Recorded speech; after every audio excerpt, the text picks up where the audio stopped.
being here, and please feel free to sit.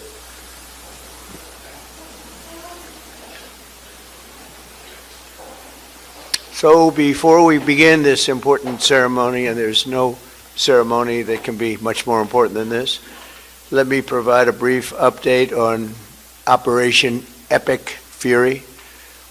Today, the United States military continues to carry out large-scale combat operations in Iran to eliminate the grave threats posed to America by this terrible terrorist regime. Following our obliteration of Iran's nuclear program in Operation Midnight Hammer a short while ago, we warned Iran not to make any attempt to rebuild at a different location because they were unable to use the ones that we so powerfully blew up. But they ignored those warnings and refused to cease their pursuit of nuclear weapons. In addition, the regime's conventional ballistic missile program was growing rapidly and dramatically, and this posed a very clear, colossal threat to America and our forces stationed overseas. The regime already had missiles capable of hitting Europe and our bases, both local and overseas, and would soon have had missiles capable of reaching our beautiful America. The purpose of this fast-growing missile program was to shield their nuclear weapon development and make it extraordinarily difficult for anyone to stop them from making these highly forbidden by us nuclear weapons. We were the ones that were complaining. We were the ones that wanted it stopped, but everybody was behind us. They just didn't have the courage to say so. An Iranian regime armed with long-range missiles and nuclear weapons would be an intolerable threat to the Middle East, but also to the American people. Our country itself would be under threat, and it was very nearly under threat. I was very proud to have knocked out the Iran nuclear deal by President Barack Hussein Obama. That was a horrible, horrible, dangerous document. They would have had nuclear weapons 3 years ago, and they would have used them. But I'll not let that happen. For almost 47 years, this regime has been attacking the United States and killing Americans. Every time you see someone with missing arms and legs or a face that's been absolutely shattered violently, it was almost certainly caused by an Iran roadside bomb. They were put there by General Soleimani, who was the father of the roadside bomb. Very proudly, he thought, but I terminated him in my first term. This was our last best chance to strike, what we're doing right now, and eliminate the intolerable threats posed by this sick and sinister regime. And they are indeed sick and sinister. Our objectives are clear. First, we're destroying Iran's missile capabilities, and you see that happening on an hourly basis, and their capacity to produce brand new ones, and pretty good ones they make. Second, we're annihilating their navy. We've knocked out already 10 ships.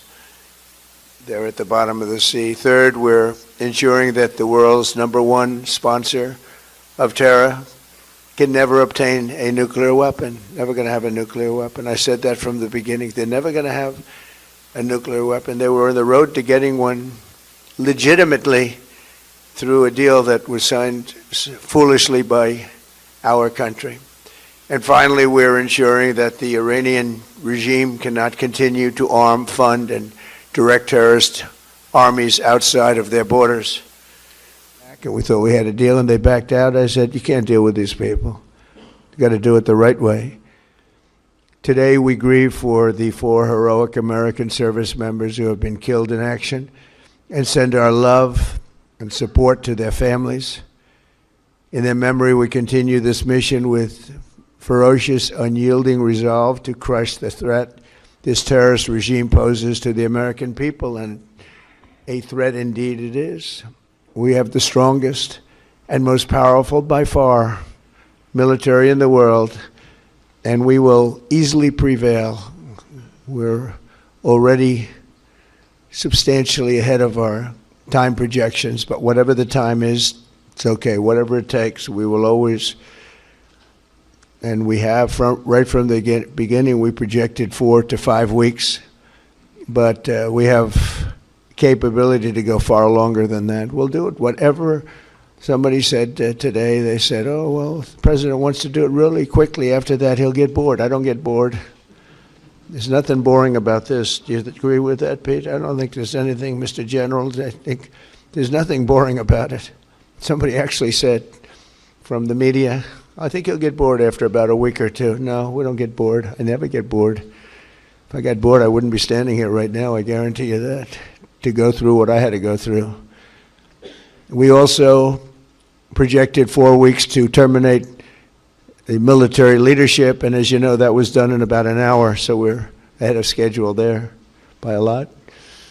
But please join me in thanking every American service member who bravely is standing in harm's way. They really are incredible, and I just want to thank you. We have a lot of them right here. Thank you very much. Thank you.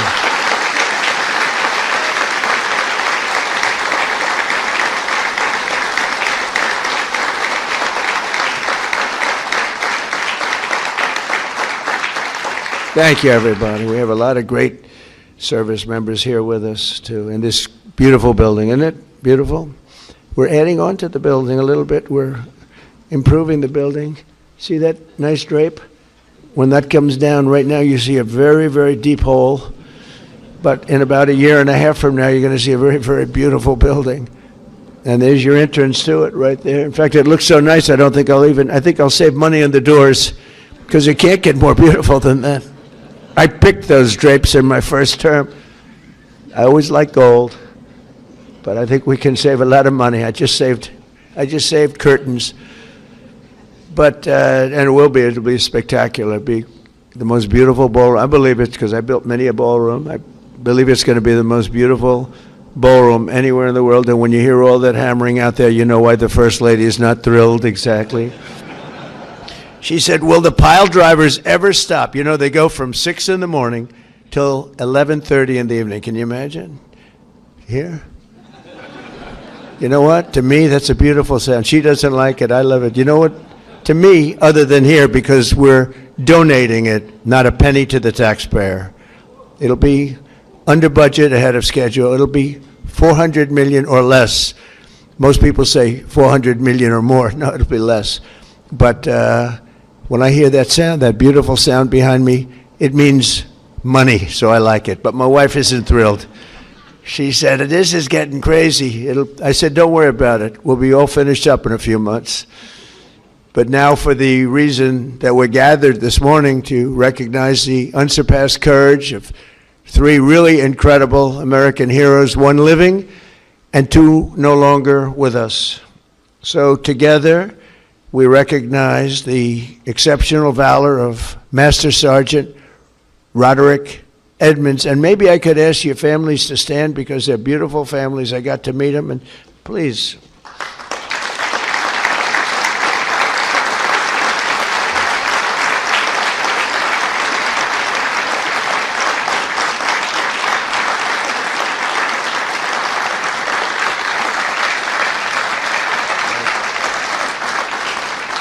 So Staff Sergeant Michael Ollis and Command Sergeant Major Terry Richardson, as they receive our nation's highest military award, the Congressional Medal of Honor.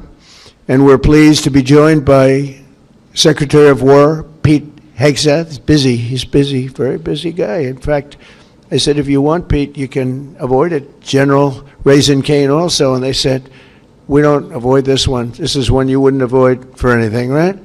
So we appreciate that you're here. Secretary of Veterans Affairs, who's doing an incredible job, Veterans Affairs, Doug Collins. Doug, thank you. You stand up, Doug. You're doing such a good job. 92% approval rating.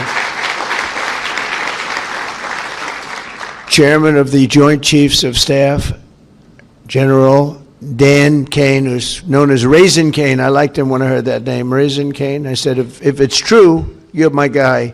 And it's true. It just turned out it's very true. He's a great guy and a great general. Secretary of the Army, Dan Driscoll, and Army Chief of Staff, Randy George. Thank you. Thank you both, Dan. as well as Senators Tom Cotton, Bill Hagerty. You guys were great on television this weekend, I'll tell you what. Can't have a better representative than both of you. Thank you very much. And Representatives Tim Burchett, Jack Bergman, and Nicole Malliotakis. And we have a few others sitting here, but I'm not going to go through it because we have far more important people to honor today. Oh, we have Tom Homan. I got to at least mention Tom Homan. I would be a stand-up, Tom. What a job. Zero people coming in. We had millions and millions of people pouring into our country now that, I'm not even sure I can believe this number is zero, but it is given out by Democrats. They're Democrats from the last, and they're rated for the last 9 months. We had 0 people come illegally through our border. Right, Tom? So I want to thank you very much. And I also want to salute 6 former Medal of Honor recipients: William Swenson, Jim McLuhan, Walter Marm, Thomas Paine, Sammy Davis. That's an interesting guy. Where is Sammy Davis? We have a big story here, Sammy. You've heard that all your life, I'll bet, huh? And Edward Byers. Stand up, please.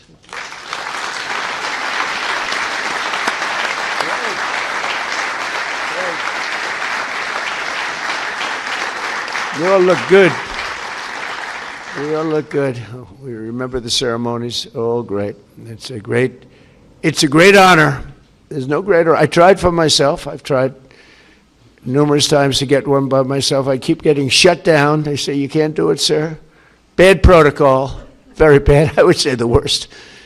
But I'm only kidding. You don't have to say I'm only kidding. Otherwise, the press will come out with